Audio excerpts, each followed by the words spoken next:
Well, they're so dangerous. I mean, they were picked to win the league, so they have a lot of talent. They have a lot of size. They shoot the ball extremely well. They just can score from all five positions. So I think we have to be really disciplined on the defensive end of the floor. I think we have to make them hit contested shots, make everything that they do difficult. And they're long on the defensive end of the floor, so our decision making is going to be key. A lot of our offense is predicated off of dribble drives, and we have to dribble drive and make meaningful decisions once we get in the paint, because we're not scoring over 6'8", 6'3", 6'5", so we have to make great decisions in the half court. I think it changes it a lot. I think it creates urgency with every possession. I mean, we always talk about it, and we always try to do that, but we have to be about it, because there's no law of averages when there's no series, and you have to be all on. There's no time for conserving.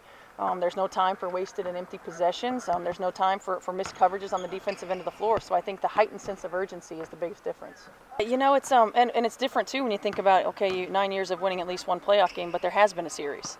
So now it's a lot more like an NCAA tournament in that it's the one and done. So I think it puts a little bit more pressure on that. But for us, it's not about the perspective of where our franchise has been.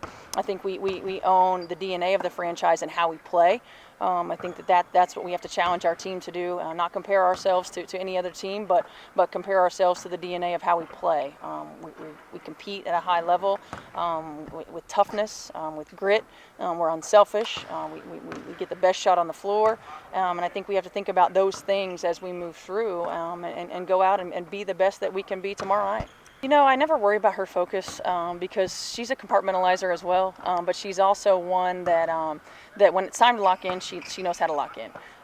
She could be off doing anything and everything, but as soon as the buzzer sounds and we're in practice or the game, she locks in. So I think for her it's probably a relief that it's over, and now she can just be free to play, be free to enjoy the game again, and not have to feel the pressure of all the appearances, of what's going to be like my last game, of all of those things, and just maybe a burden's been lifted off of her shoulders. I think anytime you have a little bit of more adrenaline, a little bit more emotion, on the line, and you want to be great for Tamika Catchings, especially in that moment, you got a little bit more of an edge. And I think we have to understand that every game is like that now for us, and we have to bring that edge, and we have to have the game slow down for us from a mental standpoint. We've shown flashes of doing that a lot this year, and we've shown flashes of not doing that. So, I think again, it's in how we play. It's in how we honor Tamika with how we play, and about our urgency and details.